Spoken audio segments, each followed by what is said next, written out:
अजीत जी, अभी जो अखिलेश जी ने कहा कि नॉर्थ इंडिया में बीजेपी को लग रहा है कि उनको कुछ नुकसान होगा, इसलिए साउथ इंडिया पे ध्यान रख रहे हैं। हम इसको दूसरे नजरिए से देखते हैं। हम ये देख रहे हैं कि भारतीय जनता पार्टी ने अपना टारगेट थोड़ा बड़ा कर लिया है इस बार। खुद 370 सीट, एनडीए को 400 पार की बात कह रहे हैं। तो बीजेपी इस लिहाज से देख रही है कि नॉर्थ इंडिया में तो हम ऑप्टिमम लेवल पर हैं, थोड़ा हम अगर गेन कर सकते हैं तो उत्तर प्रदेश में कर सकते हैं, और इसीलिए भारतीय जनता पार्टी कह रही है कि उत्तर प्रदेश में 80 की 80 सीट जीतेंगे। कल के राज्यसभा के जो रिजल्ट हैं उससे ऐसा प्रतीत भी होने लगा है। नॉर्थ इंडिया में हिमाचल में जो कुछ भी हुआ उससे और भी प्रतीत होने लगा है। तो क्या इधर जो उनके कैप्टन हैं अलग अलग टीम के, वो कैप्टन बढ़िया परफॉर्म कर रहे हैं, योगी बढ़िया परफॉर्म कर रहे हैं, उनकी टीम बढ़िया परफॉर्म कर रही है। बिहार में अभी सम्राट चौधरी और उनकी जो टीम है वो बढ़िया परफॉर्म कर रही है। अब वहां पर जो एक नया कैप्टन उन्होंने दिया है अन्नामलाई के रूप में, वो बहुत बेहतर परफॉर्मेंस कर रहा है। और इसीलिए लगता है कि 370 के अगर आंकड़े को छूना है तो हमें साउथ से लाना ही पड़ेगा। जैसा आपने कहा कि कर्नाटक से तो उनको मिलेगा और इस बार तेलंगाना में भी मिलेगा, लेकिन हमारी आपसे जो सवाल है, हमारा प्रश्न आपसे, वो तमिलनाडु को लेकर के है। अगर तमिलनाडु में भारतीय जनता पार्टी, लोग कह रहे हैं कि 18% तक वोट शेयर उनको आ सकता है, अगर तमिलनाडु में ऐसा मिरेकल हुआ तो ये किस बात का संकेत होगा? ये कनेक्शन आशुतोष जी बहुत अच्छा नहीं है।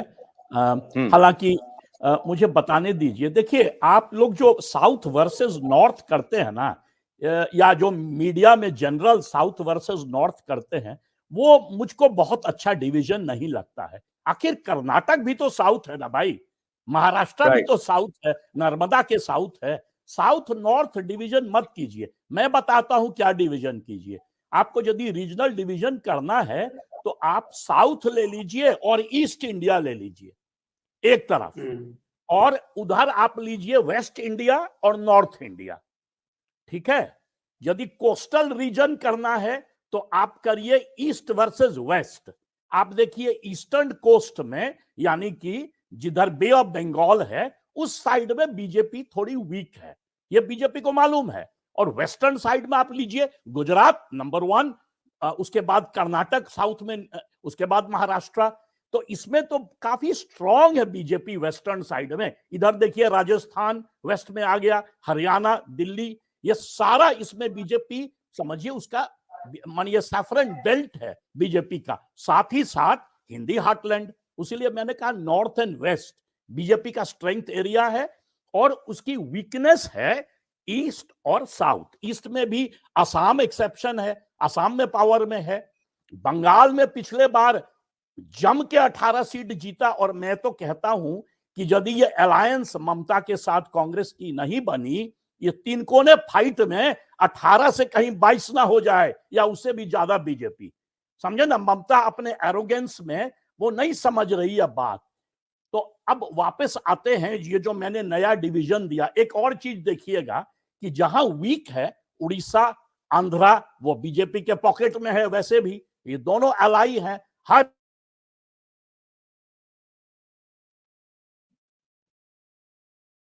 डिस्कनेक्ट हो रहा है, और वो मेरे ख्याल से अभी वो जब जेएनयू में बैठे हैं, जेएनयू में वैसे भी इंटरनेट की कनेक्टिविटी थोड़ी कमजोर रहती है, लेकिन उनका ऑब्जर्वेशन बहुत सही दे रहे थे वो, कि किस पॉकेट्स में क्या क्या भारतीय जनता पार्टी को मिल रहा है।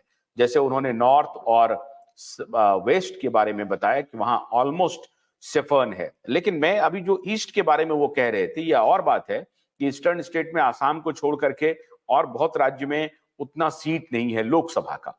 नहीं तो जहां तक सरकार की बात है तो अरुणाचल में भी बीजेपी की सरकार है, त्रिपुरा में बीजेपी की सरकार है, और उनसे समर्थित लोगों की सरकार है, और मणिपुर में वहां सरकार है। तो ऐसी स्थिति में ये मानना कि में बीजेपी अपना फुटप्रिंट नहीं रखे हुए है, ये बात सोचना गलत है।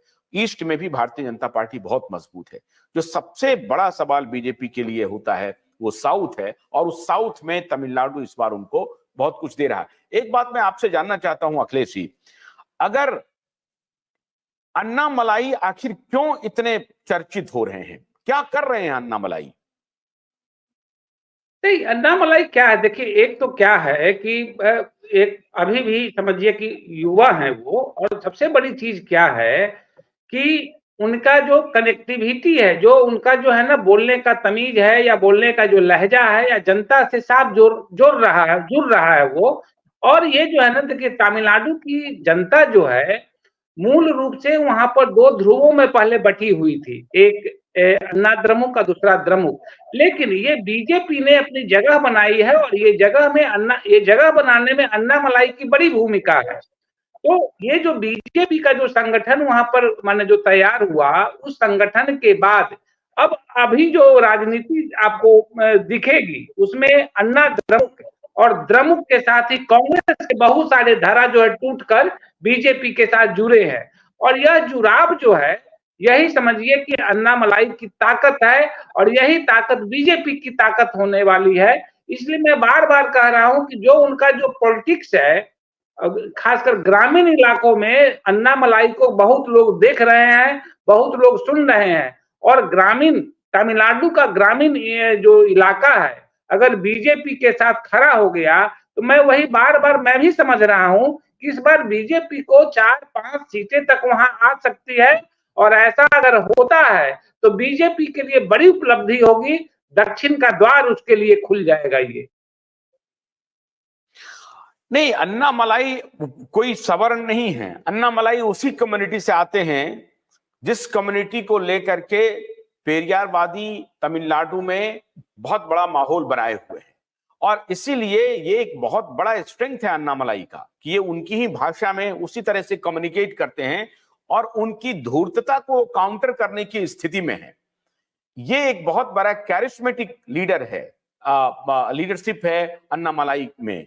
और दूसरी बात कि वो पुलिस में रहे हैं, तो वो थोड़ा अग्रेसिव हैं और फ्रॉम द फ्रंट वो लीड कर रहे हैं।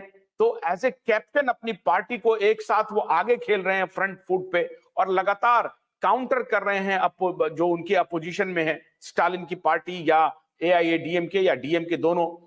तो ये आपको लग रहा है कि उनका जो एग्रेशन है, उनका जो रिटेलिएशन है, उनका जो उत्तर देने की क्षमता है, ये सब मिलाकर के एक बहुत बड़ा कॉम्बो तैयार कर रहा अन्नामलाई के फेवर में।